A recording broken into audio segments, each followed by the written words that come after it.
Nerli, Pagnussat Capitânio hoje, né?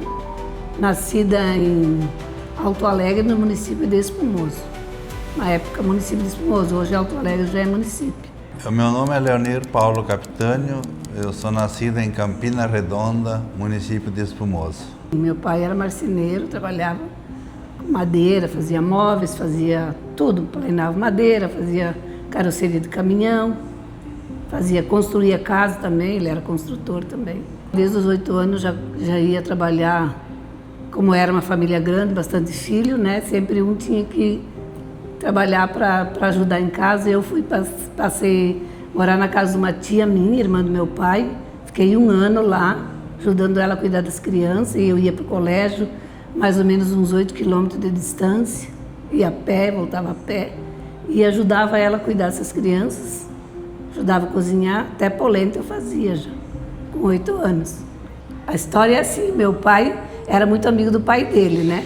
Aí como ele tinha um problema de vista, ele tinha ido fazer uma cirurgia, o pai ficou sabendo, e o pai falava assim, eu tenho que visitar o piá do seu Fabrício. E eu, na minha ideia, que era um piazinho, né? Eu já era uma mocinha, eu achava que, eu vou lá ver, eu vou lá conhecer o piá do Fabrício.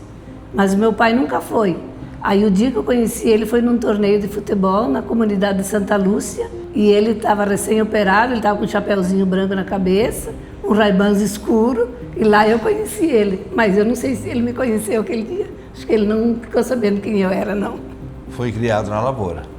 Desde 7, 8 anos eu já lavrava com os boi, né? Tratava boi, encangava boi, ia levar o café na roça para os peão. Nós tinha sempre 2, 3 juntas de boi, tinha empregado, e daí a mãe fazia o café e eu ia levar o café. Enquanto o pessoal tomava café, eu ia lavrando de boi lá, ia aprendendo devagarinho. Eu lembro que a primeira vez que nós se encontramos foi numa reunião dançante lá na comunidade de Dois Arroios. Talvez a gente até tinha enxergado ela antes, mas foi lá que começou a nossa história. É dia 29 de setembro de 73. Os 3 filhos nasceram lá. O Marcos, a Marcileia e o Jorge. O Jorge, quando nós íamos para o Mato Grosso, ele tinha 3 aninhos. O Ayrton, meu irmão, tinha vontade de crescer na vida, tinha um pedacinho de terra, botou a terra à venda. E um belo dia, lá para o mês de agosto, apareceu um senhor lá em casa, isso não tinha nem clareado o dia ainda, tirou nós da cama, um frio. Em poucos minutos fizeram um negócio e ele disse, mãe, arruma minha roupa que eu vou embora. E daí, então vou junto. Se você for, eu vou junto, pode comprar mais terra que eu vou te ajudar. E daí foi assim que começou. Falei, vamos, eu vou embora. Não, eu vim sem conhecer. Então ele veio embora e não dava notícia, ele saiu para 2, 3 lugares do Brasil, que era Sorriso, Tocantins, eu não lembro qual é a outra cidade que também tinha, que ele tinha vontade, que nós tinha parente que morava aqui, tinha um tio aqui, um em Tocantins e outro não me lembro que cidade que era. Num desses lugares eu vou ir. E ficou um mundo de tempo sem dar resposta. Daí eu fui procurar no mapa Sorriso, que Sorriso, ele falou que vinha para Sorriso, né? Esse tio teve no Rio Grande e falou muito bem de Sorriso. Aí fomos procurar no mapa, não encontramos Sorriso no mapa. Encontramos Sinop, que o tio também falou de Sinop. Aí nós achamos o PS de Sinop, liguei para Sinop. Olha, todo dia tem gente de Sorriso que vem ligar aqui, agora eu não consigo mandar recado para ele. Daí eles, mas eu vou te dar uma sugestão. Pega e manda um telegrama para esse teu tio, e que ele vai localizar esse teu irmão e ele vai... E daí mandei o telegrama pro tio, numa semana o telegrama chegou, falou, o tio mandou ele para Sinop, ele foi lá em Sinop e ligou para mim. Comprei, fechei o negócio hoje e estou indo embora. Eu tinha 15 hectares e o meu irmão também tinha uns 15 hectares. Nós vendemos lá e compramos 726 hectares aqui em Sorriso.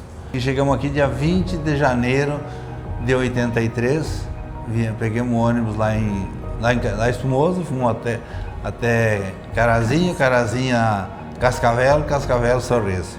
E até uma história importante, a gente embarcamos em 46 lá em Cascavel e chegaram ali em Cuiabá, botaram os 46 num ônibus de 36. Daí uns de pé, outros sentados e viemos embora. Aí chegamos aqui dia 20 de janeiro de 83, aí fazer os documentos da terra, fazer a escritura, e eu voltei para lá para procurar vender a minha terra, que eu gostei. Fazia a colheita, né? E fazia a colheita lá também, que tinha que ajudar a fazer a colheita lá. E ele ficou aqui mexendo com o negócio, correndo atrás de trator para abrir um cerrado, ficou trabalhando aqui. E daí em junho eu carreguei a minha mudança e vim embora. E daí voltei lá saímos de lá dia 20 de agosto de 83, chegamos aqui dia 2 de setembro de 83 e deu um acidente com nós na estrada, a gente tinha que ficar uns 4, 5 dias no hospital com o meu filho que se acidentou, por isso que atrasou a viagem. E aí no caminhão ia só incomodando, enguiçando, tinha que parar nas oficinas para arrumar os freios, com o caminhão cada pouquinho estourava o freio, e esse caminhão o pai me deu.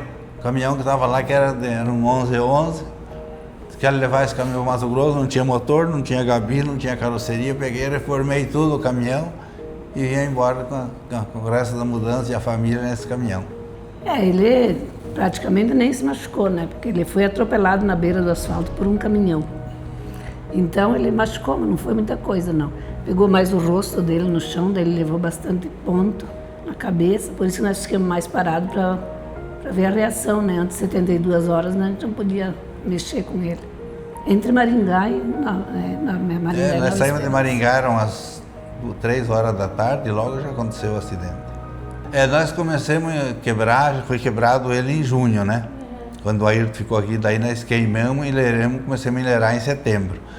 E dia 8 de setembro deu a primeira chuva. Nós morávamos debaixo de uma meia-água, fizemos uma meia-água lá de 4x8.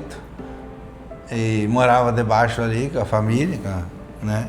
Deu a primeira chuva. Quando parou a chuva, eu peguei o trator e fui para gradear as terras, começar a mexer, né? E atolei trator, atolei grade e comecei a me preocupar. Porque a notícia que a gente sabia que era 6 meses de sol e 6 meses de chuva no Mato Grosso. Eu pensei, meu Deus do céu, não vamos conseguir fazer a lavoura. E daí de tarde, por umas 2 horas, abri o tempo, deu começar a trabalhar e nós trabalhava dia e noite. Um pegava umas horas, outro pegava, era dia e noite, né? Até quando chegou dia 20 de novembro de 83, eu estava com a lavoura de arroz plantada, 150 hectares plantados. Deu entre a primeira, porque deu a soca que eles falam, as duas juntas deu 6.000 sacos de soja, de arroz. Estava fazendo comida e eu ajudei também na lavoura, eu ia atrás da máquina. Ela ia atrás da plantadeira. E depois, aí pelas 11 horas, ela ia para casa fazer almoço. Juntar raiz com a carretinha também. Eu não dirigia, mas encostavam. Eu ia amontoando os montinhos, depois eles encostavam as carretinhas e a gente juntava. Mas eu trabalhei muito também. A Janina já nasceu aqui, já era quase 3 anos que nós morávamos aqui. Mas daí já estava bem melhor a coisa, né? Já tinha vindo todo o pessoal de lá, né? Os irmãos dele tinham vindo todos, já a mãe também, mãe dele. Então já estava bem, mas tinha quem me ajudava também. O primeiro compromisso na sociedade foi no Colégio Mário Spinelli, e depois fui 2 vezes presidente da paróquia, sou fundador ajudei a fundar o Sindicato Rural, fundador da Sicredi, 2 vezes presidente da paróquia, fui patrono do CTG, trabalhei 3 anos organizando Esporriso, e assim foi a nossa história, foi a nossa vida, porque lá a gente já era envolvido em sociedade, lá eu já era envolvido, e a gente chegou aqui, sentiu que tinha que ajudar para acompanhar o desenvolvimento, né, que a gente já tinha aquele conhecimento, e o pouco que a gente pôde foi ajudando a fazer e ajudando a construir. E mais uma história, quando ele emancipou o Sorriso, então, Sorriso já é município, e lá por umas 4h30, por aí, antes de fechar as urnas, foram ver, não tinha votado 50% mais um, que tinha que votar 50% mais um para passar município. Aí pegaram a lista, eu não conhecia ninguém quase, né? Os mais envolvidos, que eram o Genuíno, o Inácio, Riva, acho que o Brandão, o Benedito, saíram correndo caçar gente para arrumar, poder votar os 50% mais um, porque senão no Sorriso não passava o município. E daí assim mesmo ainda deu 4, passou 50% mais um, que eu não lembro a quantia, e deu 4 votos não. Teve 4 votos não. Não lembro quantos votaram também, né? Mas não abri as urnas que abriram lá no CTG Velho, foi o Benedito mesmo que abriu. E deu 4 votos não. Ah, era bem melhor que hoje. Hoje a gente quase não conhece mais ninguém. Os mais antigos parece que foram morar mais longe que a gente e a gente quase não se encontra. Mas no começo era muito gostoso. A gente dificilmente de tarde ficava uma tarde em casa. Ou vinha na minha casa, eu ia na casa de alguém. A gente visitava bastante. Hoje já vai para 14 anos. 14 anos já na vida pública, né? A minha história começou na eleição do Rossato, quando ele foi prefeito. Aí, quando o Rossato perdeu as eleições para o Ari, eu até achei uma coisa inédita. O Ari, nós não éramos companheiro político, a gente se conhecia, mas nós éramos adversário político. E o meu nome foi apresentado pelo sindicato rural, ele acatou, e eu era oposição a ele, e assim mesmo fizemos amizade, hoje somos amigos, né? E foi a oportunidade que ele me deu e eu entrei na vida pública, vai para 14, daí saiu o Rossato, entrou o Ari 2 anos, 8 anos, e agora 2 anos do Alei, estamos aí, estamos trabalhando, e até que eu tiver saúde quero continuar trabalhando e dando o que eu puder fazer pelo meu município, quero fazer. Primeira amizade que a gente fez, né? E a gente se orgulha de participar, de conhecer o sorriso daquela época e o sorriso de hoje, que a gente ajudou, pouca coisa, mas ajudou a construir, né? Participou para construir o sorriso. E a gente hoje, daquela época e hoje, nunca imaginava que o sorriso ia chegar onde está, e a gente não tem nem ideia aonde que vai parar, né? Então, quem conheceu o sorriso da época não tinha nada. Tinha água, não tinha luz, não tinha asfalto, não tinha nada. As casas eram todas de madeira, todas. Só tinha o Hotel São Miguel, que era de alvenaria, que é até hoje. O resto não tinha nenhuma construção de madeira. Para ver a evolução que tem hoje, então a gente se orgulha de ter participado, de ver o crescimento, o desenvolvimento da cidade. Para mim também significa muito, porque a gente veio para cá no intuito de crescer, né? Ter a família junto, porque se nós tivéssemos ficado lá, meus filhos iam ter que sair, procurar recursos, porque lá não tem, né? Tinha muito o que fazer. Então a gente saiu, hoje, graças a Deus, temos aqui todo mundo junto, pertinho. Tudo colocado, todos colocados, todos trabalhando, todos com saúde.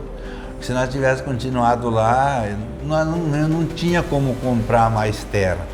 A gente tinha aquele pedacinho de terra, talvez pudesse dar estudo, mas daí eles não iam ter que sair. Eles iam ter que sair. Sair, porque lá não tem onde trabalhar, né? Mas a história da família é assim, começa em 2 e termina em 2, né? E os filhos a gente cria, não é para nós, né? Depois cada um vai procurar a vida dele. Mas felizmente para nós estamos todo mundo junto aqui, pertinho. Cada um tem sua casa, mas temos aqui pertinho, né? Esse aí é meu netinho que está aí. Jamais. A gente ama sorriso e não sai daqui tão fácil.